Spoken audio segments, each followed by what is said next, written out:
Good afternoon. My name is Kyle Houchins. I'm a technical trainer for McNeil, and this is Getting Started Rhino for well, not Rhino for Windows, Rhino for Mac. Getting Started Rhino for Mac. I'm going to be using V8 today, Rhino 8, which is shipping. We haven't made a public announcement, but if you're looking for V8 and you go to our site to buy Rhino, you are going to get V8 now. What I wanted to do today was just take a look at this little chair. And I've saw this in a store a while ago, and I did a little doodle of it while it was there. And I thought it was kind of a cool project because one, it's got some kind of simple shapes and some simple forms that we could either just build as is, or we could go a little more complicated and do something subd and make this a little bit more organic and all that kind of stuff. So, well, I'll kind of call an audible on that as we go. But the idea here today is whatever we do with the framework, I am going to build the seat out of subd to show how the two styles kind of work together as far as that's concerned. So that's what we're going to do. And so if you haven't been to one of my webinars before, first of all, welcome. Thanks for joining. These are live, and what I do normally is I build a sketch either the night before or the day of, in this case the day of, and I then put it away. I don't look at it, I don't analyze it, I don't think about it until I look at it again for the demo. The reason for that is I want to put myself in the same position that you're in when somebody walks into your desk and says, build this, and you haven't seen it before, and you have to kind of figure out how to go. So I try to trick myself into thinking that I haven't seen this before, even though I'm the one that drew it, and then sit down and we talk about how to analyze how to do this from scratch. So in this particular case, this sketch I added a little bit of complexity for myself in the fact that I made it a three-dimensional sketch as opposed to an orthographic, front side top thing, which is much easier to work with. And if you're working with artists, you should ask them for 4-view art because it's much easier to build off of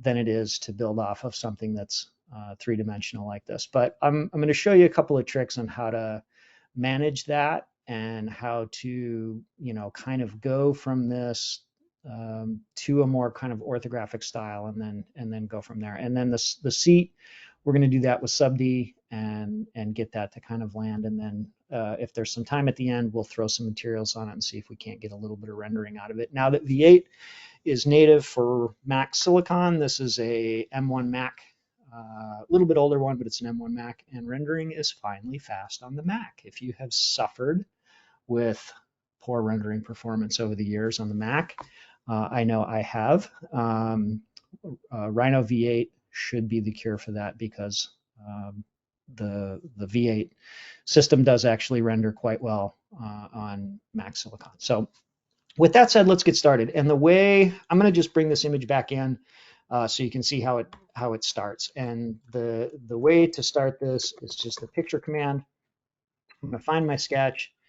I'm going to open it, and I'm going to just drop it in the scene. And it's just an image mapped onto a plane. If I go to the perspective view, you can see it's just a plane in space. And then what I'm going to do is I'm going to drag it out of the modeling window. And the reason that I do that is because I can't stand it when something is intersecting the image, especially in shaded view, because the image goes away. Can't see what I'm doing. So I like to just move this out of the modeling window so I can see what I'm doing. It's still positioned correctly from the front view, so I can kind of see what I'm doing. But in this case, because this is a three-dimensional image and we have to try and figure out how to kind of 2Dify it in order to be able to proceed correctly, I'm going to kind of just leave it smashed in space right now. The other thing that I'm going to just address is we're not adding any scale to this at all. I'm just going to build the model in random units. I'm not going to add anything as far as size or scale or anything like that. If you did want to do that, we can talk about how to do that later.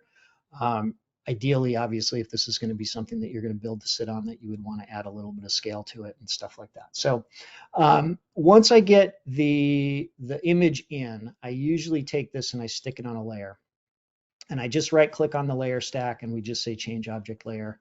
And then because this is a material mapped on a surface, if I go to the materials tab, you'll see that there's actually a material, and this little yellow highlight, when I click on it, tells me that this is actually the material for this. This is the old one. I'm going to just delete it, and we're going to work with this one. And then what I'm going to do is crank up the object transparency a little bit, because I want the image to fade so that it's a little bit easier to draw over and it's a little less obtrusive in the scene itself.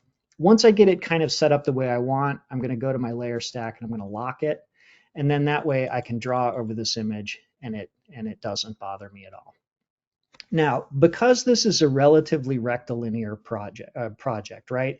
This is basically, if we were imagining how to make this, this whole section right here is essentially going to be something that's either, you know, bandsawed out of a sheet stock, or CNC'd out of a sheet stock, or maybe laminated of a couple of pieces that were, you know, milled out with a router or something like that.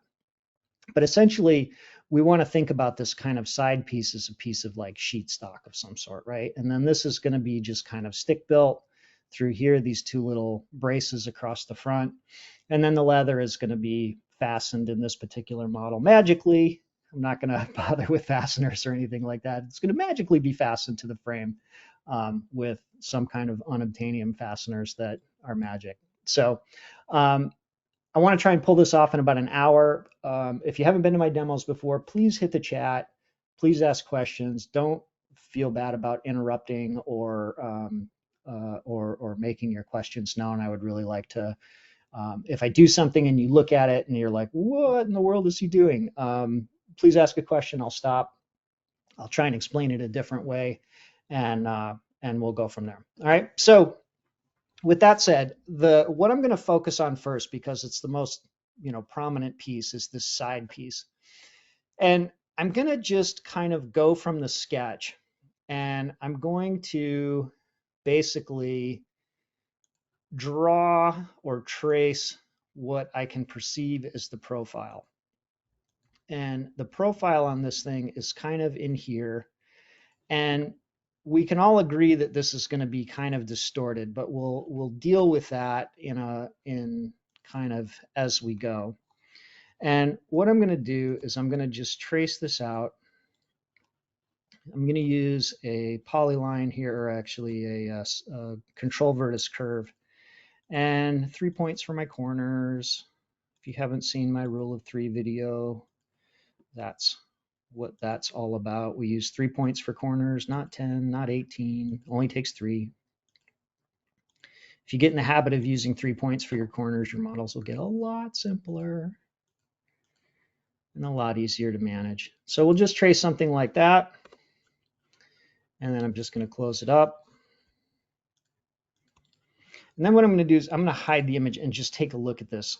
And I can see that, you know, this is kind of distorted, right?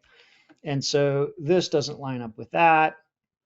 And I need to kind of like, but the back is kind of the right angle. This is kind of the right angle, but I need to adjust this in order to give myself, you know, some kind of semblance of normalcy here. And so what I'm going to do is I'm going to snap a line to the bottom, and then I'm going to turn this curve on, and I'm going to turn its points on using the points on command. And then I'm going to just do some adjustments. And I think the main adjustment that needs to be made is I'm going to just make these two kind of line up like that. And then I can look at it. If I had some dimensions on here, I could probably, you know, do a little sanity check and see whether this is too long or too short or whatever. But I'm just going to eyeball it.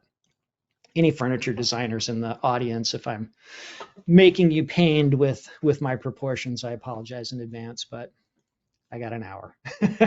We're going to just move fast and break things. So let's turn the points on for this. And I'm going to just adjust this so that it is lined up with that. And if I wanted to have it snap, what I'm going to do is come down here and make sure that my gumball is not set to smooth dragging. It's going to set to snappy dragging. And that way this now will respect O snaps, and I can actually O snap that point so that it's lined up there. And I can look at this and start saying like, okay, that's pretty good. Maybe I want to adjust this just a little bit like that. And maybe I want to adjust this curve a little bit. Maybe I'll just adjust the back a little bit. And that's going to kind of get me kind of what I want. Now, to get the offset in here, I'm going to actually just grab this curve and I'm going to offset it, but I'm going to use the loose offset option. And the reason that I'm going to do that is if I do this offset just normally, and the loose offset is right here, this little option right here. If I just do a normal offset, look at how complex the curve is, right? See how many points that is? That's not necessarily something that I want. So what I'm going to do is undo that and undo. And then I'm going to go and redo my offset using the loose option. And you'll see the difference pretty clearly if I just change this to loose and I do the offset the same way.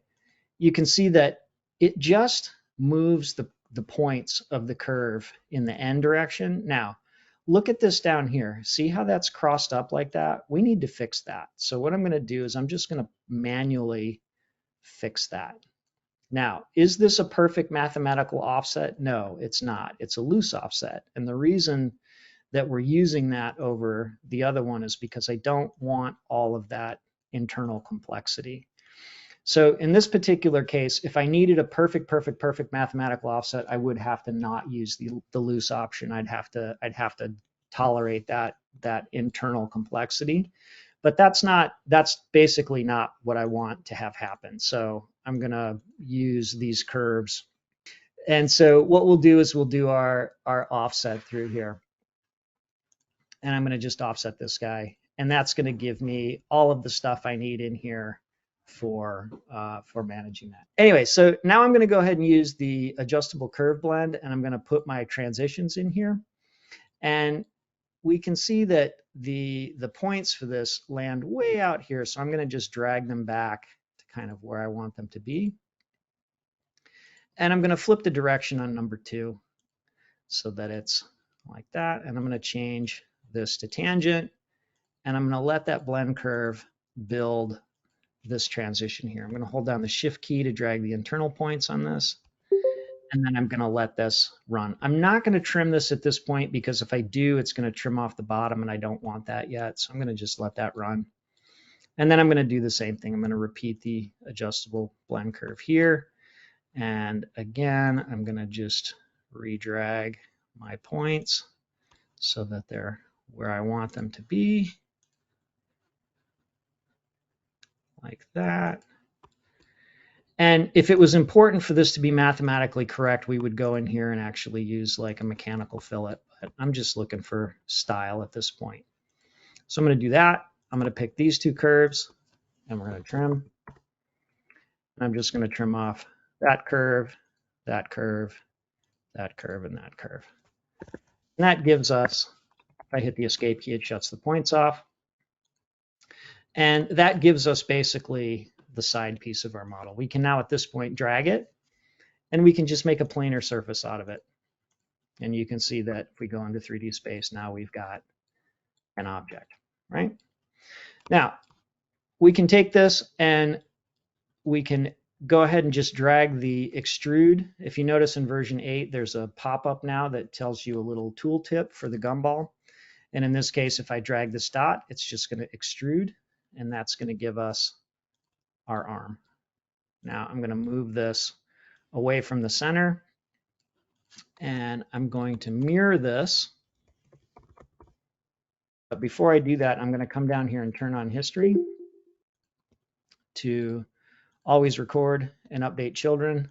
Now I'm going to mirror this around 0.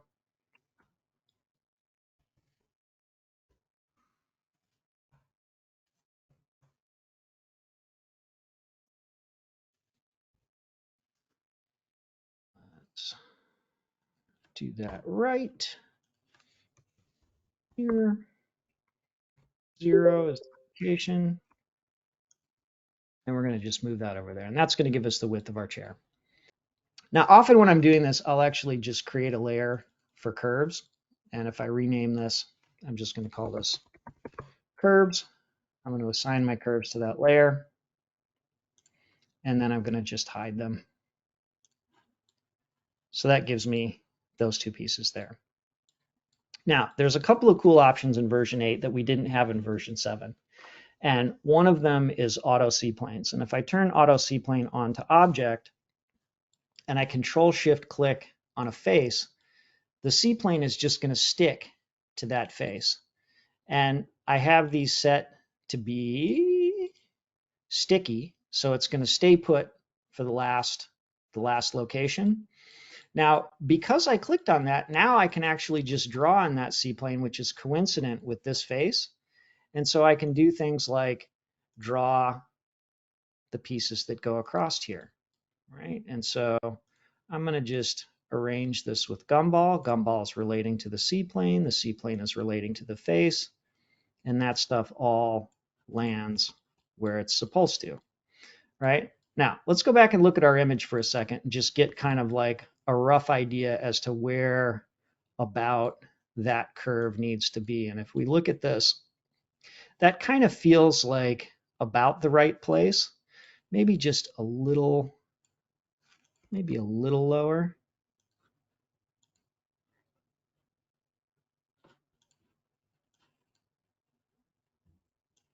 Maybe we'll move it up just a little bit, or sorry, maybe just a little lower and a little back farther like that. Now, if I want my CPlane to go back to where it was before, I can simply just shut auto CPlanes off and it goes back to the world top. Or I can, change it to be world or whatever, for there. But I tend to prefer working in world top if that's the way I'm going to go. So let's do that again. I'm going to turn auto CPlane back on. I'm going to control shift click over here. And we're going to put this back piece in here, which looks like it's just a little bit above this intersection here. So let's go ahead and draw that. And we're going to just draw that in kind of something like that. And we'll rotate.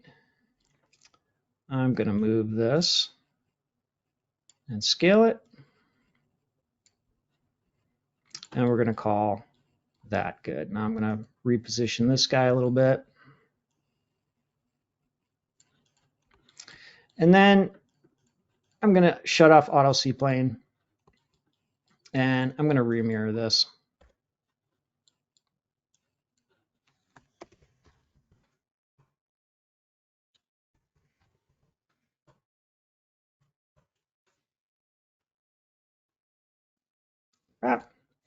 And then I'm going to use a feature called PushPull.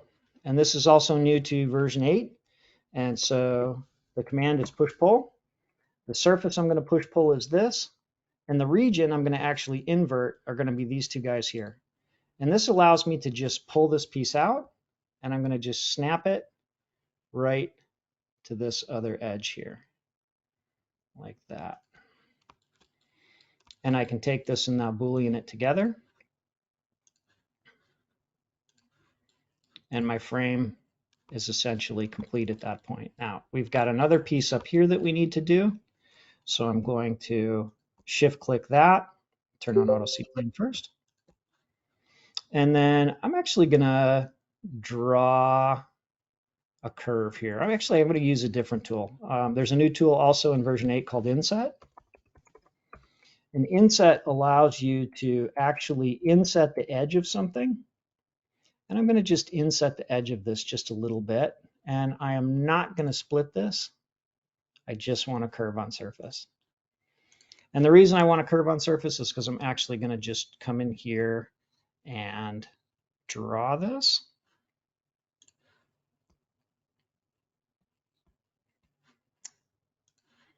It looks like my O snaps have shut off on me.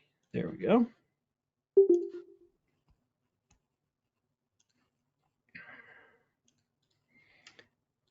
And then I'm going to trim that.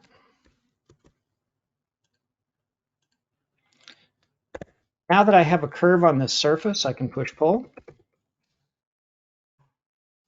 And I'm going to push pull that surface, and I'm going to just pull it all the way over here. And that's going to make the frame. Now, we could, at this point, come in here and do some refinement. We could do some fillets. We could do all that kind of stuff. But I think I'm going to actually use, I'm going to use edge softening instead of fillets on this. But the next thing I want to do is actually start designing the seat for this. And the other thing I want to point out on PushPull, I'm looking at my sketch here, and it looks like this is actually much thinner than this, and I don't like that. So I'm gonna push pull this. I'm just gonna push it up a little bit,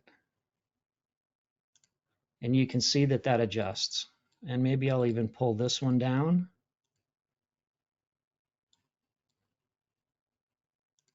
And adjust the proportions on that to match my drawing a little more. And it looks like even I did the same thing back here. This one is a little bit too wide. So I'm going to just push that one down a little bit. And you'll see that all of the joining and the booleans and all that stuff are happening with this tool. So as long as it can resolve it, it will. So that feels a little bit more like my drawing, and maybe this one actually needs to be a little bit deeper, like that. All right. So that's our frame, and we can, go to our materials and we can throw a little bit of wood on it. And I'm going to shut my auto CPlane off. And I'm going to save this because I haven't done it yet. And we'll call this chair. And let's look at the seat in here. And basically what I'm going to do is I'm going to go to my top view. And I'm going to just build some Subd faces here. And let's go to the Subd menu. And we're going to make this really simple. This is what I refer to as paper doll modeling, which is basically if you lay the whole thing out flat, cut it out like a paper doll, right? And then we're going to start pushing and pulling and bending and doing all that kind of stuff. Right? So let's start with just a single face. We're going to create a Subd plane, and we're going to do it at 1 and 1 because I just want one face. And I'm going to just snap that kind of here, and I'm going to drag that kind of to there. Now, you'll notice that because this is in smooth mode, this Subd, I just did an isolate there. I had a hotkey. The command is isolate, which isolates just the object that's selected. If I hit the tab key, you'll see that this goes back to box mode, which is actually what I want. When you create something, if you look at it in smooth mode and it's got rounded corners and you didn't want it to have rounded corners, what you need to do is actually just go in here, turn the points on, and then crease some of the points. So in this case, I probably am going to want this point, and we're going to want to crease them and say, okay, and that should crease that. Let's see, let's run the crease command. There we go. And so that makes those edges sharp.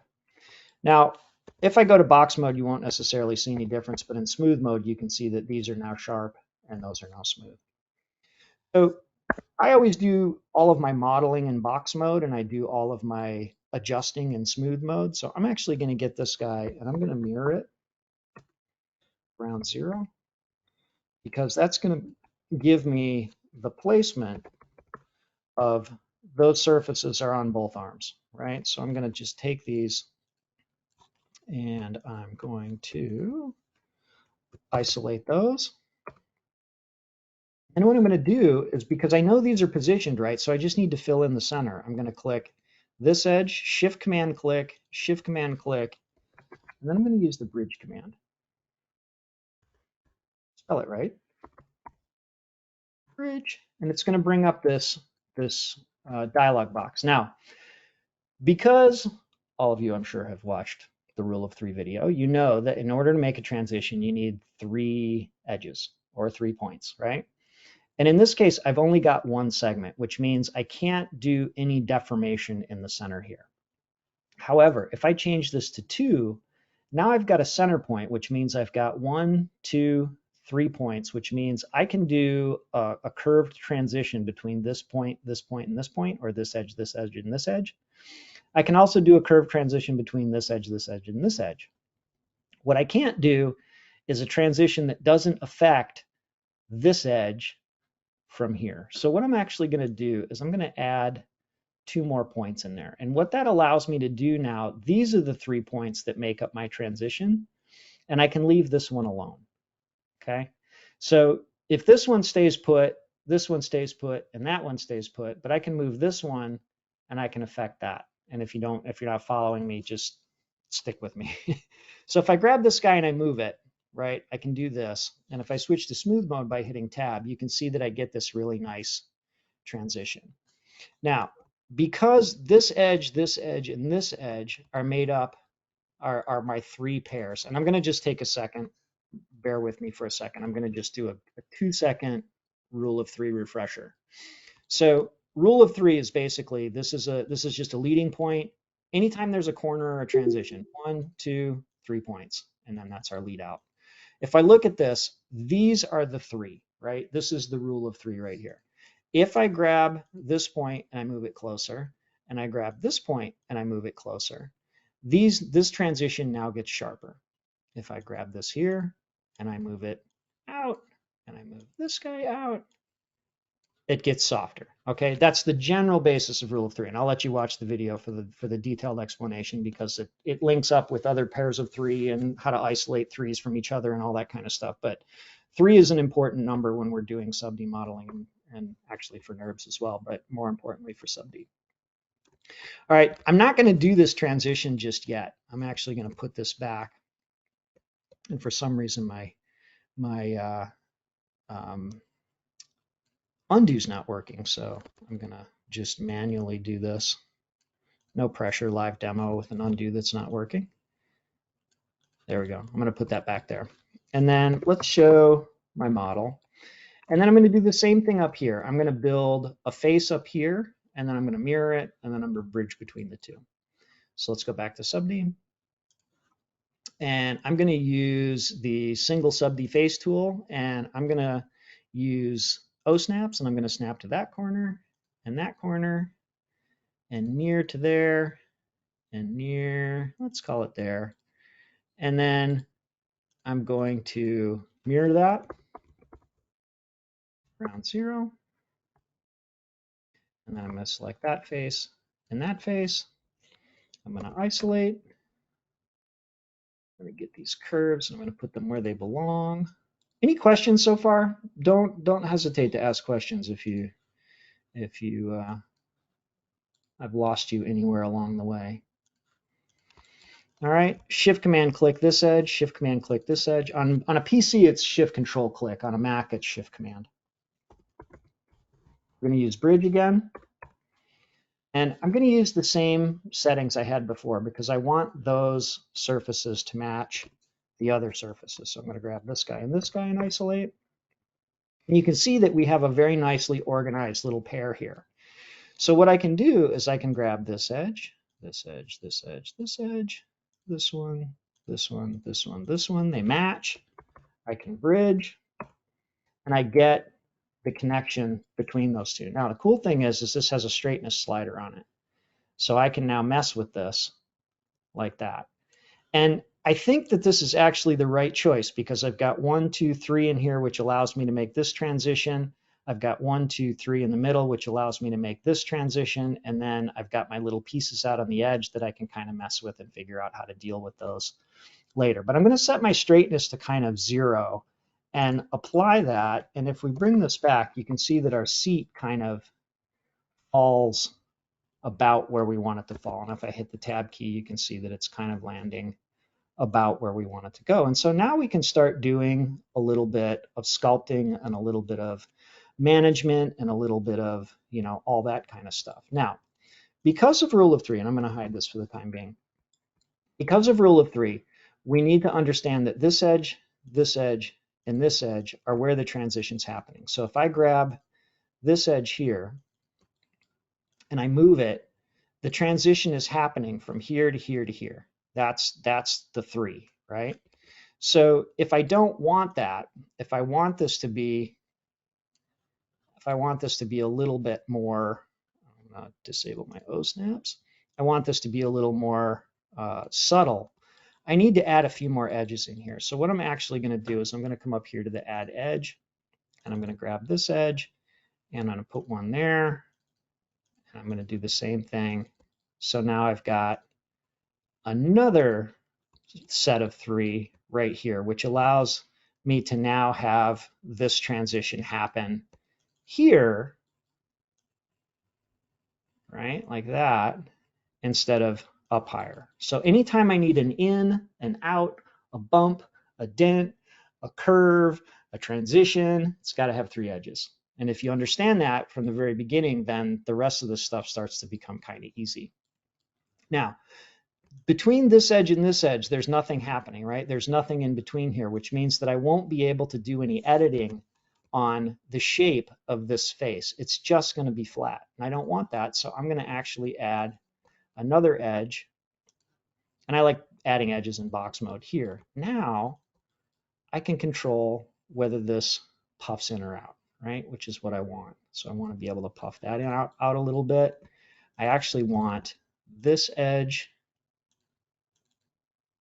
not that one. And I want this edge to be just a little puffy. And I want this edge to tuck under just a little bit, like that. And maybe this edge gets a little closer, so that tightens up. Remember when I showed you that before? When you get the edges closer, things tighten up. And we can look at that and we can see that this is now starting to kind of do what we want it to do. And if I pull this out a little bit, you can see I can add a little bit of that puffiness there, which is what we want. Now, because this is a leather chair, this leather is going to have a little bit of droop to it. So what I'm going to do is I'm actually going to select all of these edges, Control Shift, drag select, and I'm going to get all of that stuff. And I'm going to go to the front view. And instead of moving this, I'm actually going to scale in one direction, because I want this to not sag a whole lot, but I want this to sag kind of like that. So I'm actually going to scale the sag into this chair a little bit. And you can see that it kind of propagates nicely, right? It kind of tends to fall a little nicely. And I'm going to do the same thing here.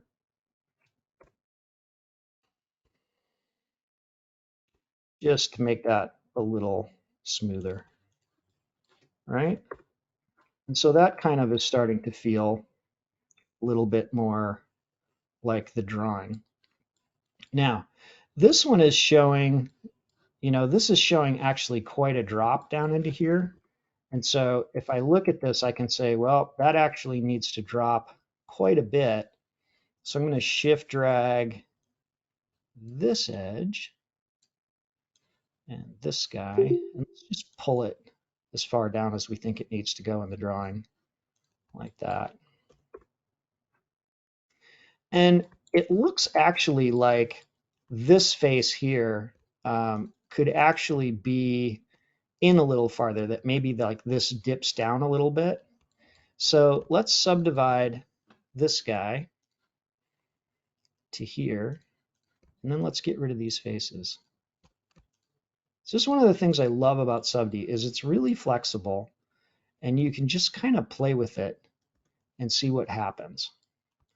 And so that gives us a little bit more feel about what we're looking for. And if I pull this down, that kind of is now starting to take on that shape, right?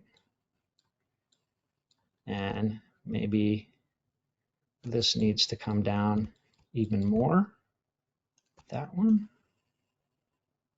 like that, really needs to kind of sag out like that, right? That's kind of starting to look more like that. Maybe this guy needs to come down.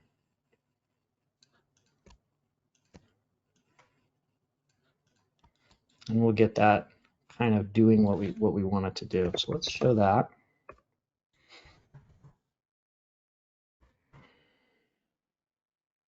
And let's get this a little closer to what we want. Now, if I'm looking at this, I realize that these little wings down here aren't really there. So I'm going to delete them.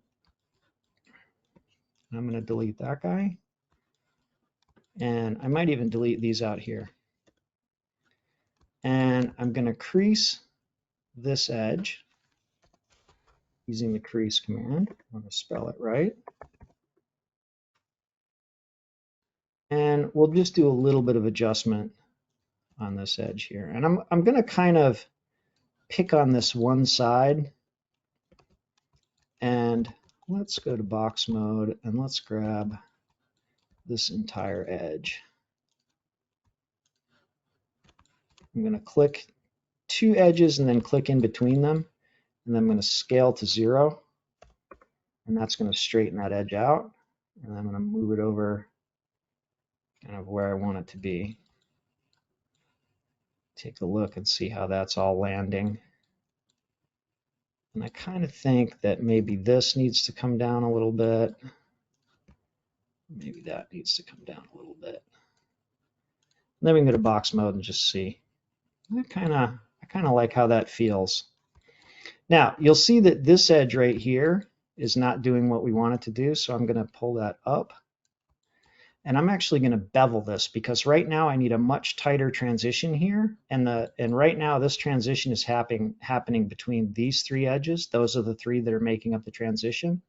And I need more than that. So I'm going to actually just bevel this.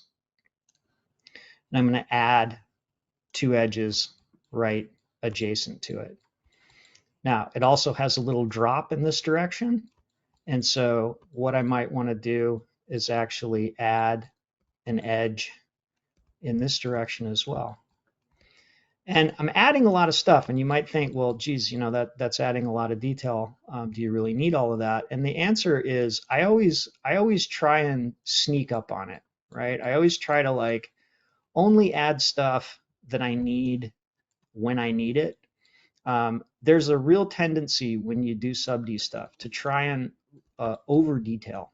And the problem with over detailing a subd model is it starts to become unmanageable as far as being able to get stuff that's smooth. And that I see that all the time when people who are getting started with subd start using it.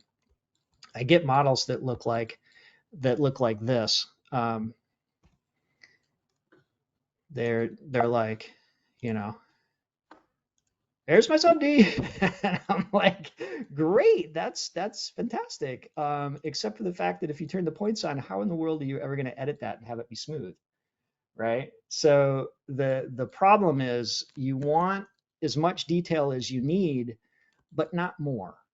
And so what we'll do is we'll kind of just pick at this and get as much detail as we need in order for this to work, but not so much that it becomes unwieldy or impossible to edit. And I'm going to just add a little bit of shape to that because I think I like how that looks better. And if we have an edge we don't need, we'll just get rid of it.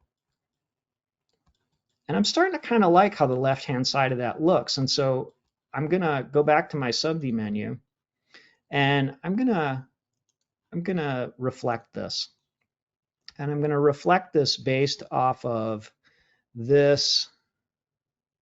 Got to get some points in here. Kind of off of this.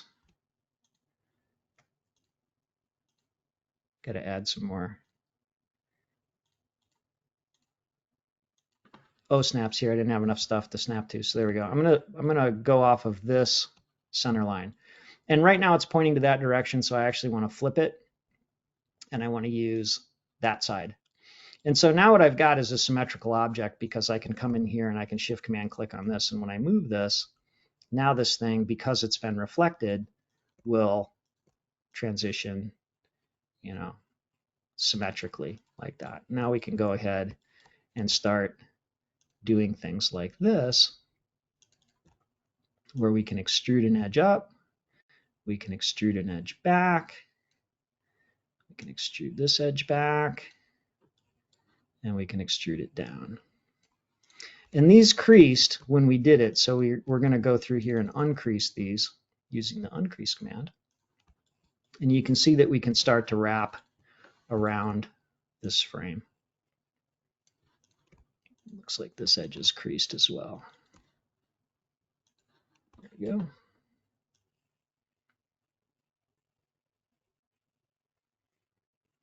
Just let that wrap around.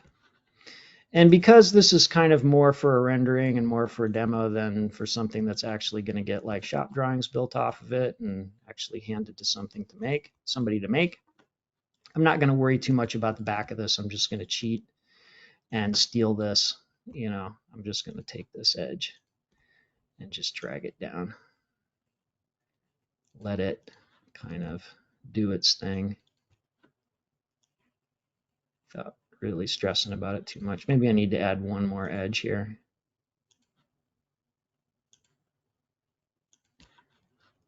I said I wasn't going to worry about it, and then I'm worrying about it, so. Such is the life of a perfectionist designer, right? All right, so that kind of gives us our seat, right? And if we look at that, we can say, okay, well, how are we doing with our drawing? Like, this is a little bit more elegant curve. Maybe we need to re-elegantize that a little bit. What happens if we take this edge out? That kind of does exactly what we were looking at doing, right? And it also gives us this kind of interesting fold, which also seems to appear in the drawing. And so I think I'm gonna roll with that, but I am going to move this out a little bit just to give it a little wider stance, and then I'm gonna drop this one a little bit lower just to add that curve. All right, and so I'm going to call that kind of done, and then the last thing I'm going to do is go to the subd menu, and I'm going to offset this subd in order to give myself a little bit of thickness. Now, I have no idea how many units are on this. I should probably get some kind of idea, so let's do that, and let's just figure out, if we go to drafting and we just say, okay, like, how big is this thing? So it's 29 inches. So that's actually not terribly, that's not terribly bad, actually. It's probably not all that far off where we need to be. But that at least gives us an idea of like what our units are going to be. So let's roll with that. And I'm going to just offset this like 0.08, like just a simple wall thickness. So let's go subd offset. I'm going to do this like 0.08, knowing, of course, that my undos are not working, so I'm gonna just roll with it, and we'll offset that, and you can see that it gives us that little thickness, which is kind of what we needed for our model. Now, I've got a few adjustments that need to be made, so I'm going to come in here and shift click this guy, and I'm just going to drag this over till it gets a little closer, and then maybe this guy as well till it hits. And looks like I didn't delete the original subd, so I'm gonna just delete that now. Sorry, there's a delete option. There's a delete input option in there. So let's get that so it kind of touches.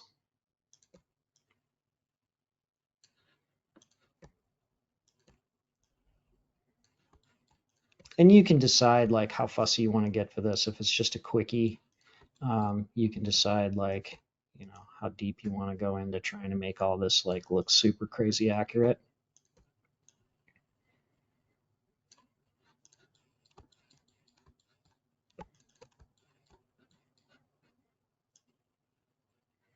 Again, this is my center, right? So this is 1, 2, 3 in this direction. So this curve is what controls this shape going in this direction.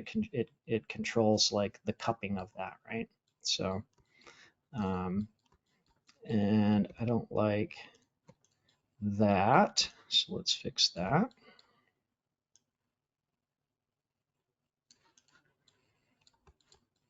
And let's call that about done. And I've got a leather material on here that I'm going to just throw on here. All right, so now that we've got this thing modeled up, let's talk a little bit about rendering it. And I'm not going to get into wood. I'm not going to get trying to map that or do any of that nonsense just yet. So we're just going to do something simple. I'm just going to drag a paint material. I'm going to drag a leather material that I got out of the Rhino library. And let's switch to rendered mode and take a look and see what we've got.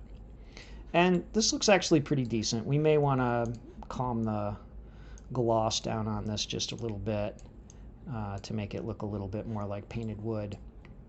And you can see that we've got a little bit of thickness in the edge of our leather. You know, it feels like it's got some weight, and we've got, you know, a very basic rendering setup going on here. Now, the thing that I don't like is that the edges of this are very sharp. And we talked about when we were modeling earlier, maybe we could add fillets to all this kind of stuff. But instead of doing that, I'm going to actually pick this object. I'm going to come to the properties, and I'm going to go to edge softening, which is this icon right here. I'm going to turn the softening on, and you can see what happens. It actually comes through here and softens the edges of the render mesh, which makes it look like essentially there are fillets there. And you can see a little bit of aliasing, a little bit of jagginess in this mesh, and we should be able to fix that if we come into the, oops, that's a property, that's a file setting. So if we come in here and we go to the mesh and we crank up the polygons a little bit and we crank up the subd a little bit, it's going to give us a little bit better render mesh for that kind of situation. So so that edge softening gives you a little bit of realism without having to do a whole lot of work, which I always appreciate. So let's just go ahead and throw a quick ray trace on that, and you can see that now from the counter down on the bottom, you can see that this is actually progressing very nicely on the Mac, whereas in the past this was something that took a long time. Give this about a minute and we should have something that's pretty decent. You can see even already at 60 passes that this rendering is actually fairly decent. The noise is pretty much resolved, and we can allow this to keep going, or we can decide to stop it whenever we choose by hitting the pause button over on the side. But I'm going to just let it render. We'll probably let it get up to about 200 or 300 samples, which I think is going to be probably plenty for what we need to do. You can see that we're about closing in on a minute now. And I think now that I'm looking at this, I actually want to change the lens length on the camera from 50 to 35, which is going to give us a little bit more dramatic perspective on this thing, which I like a little bit better. So let's just go ahead and do that. I'm going to just reframe it a little bit, let it rerun.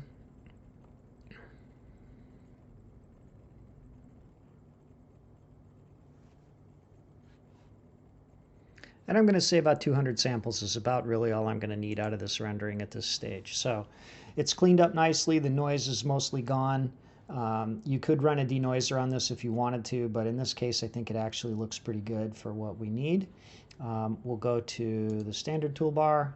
We'll go to save image, capture to file. It's going to bring it up. I'm going to set this to 212 because I don't really need to continue rendering, and I'm going to set my scale to 1, and we're going to just capture the viewport, say apply. Give it a name.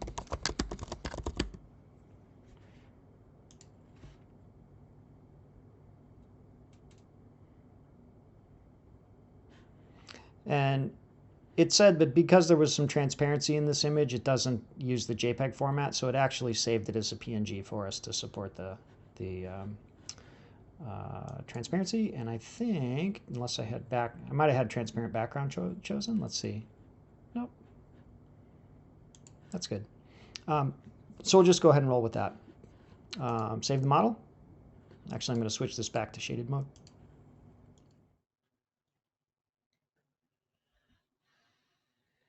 These videos are being recorded, and that all goes on our YouTube, which is Rhinoceros 3D on YouTube. It is here.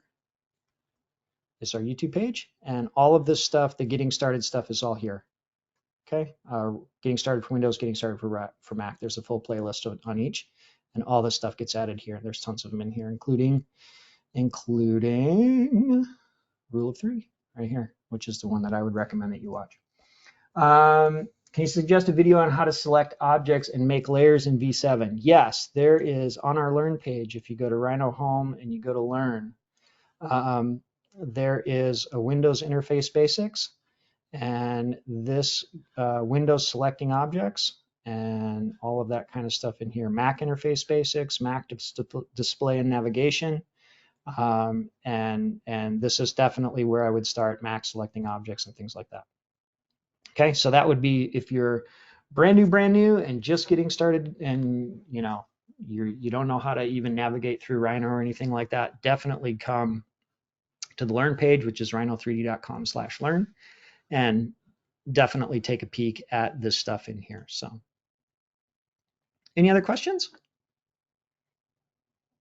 Awesome. All right. Well, thank you very much for joining. I'm Kyle Houchins. This is Getting Started Rhino for Mac version 8. Yay. Go make great stuff. Thanks. Bye.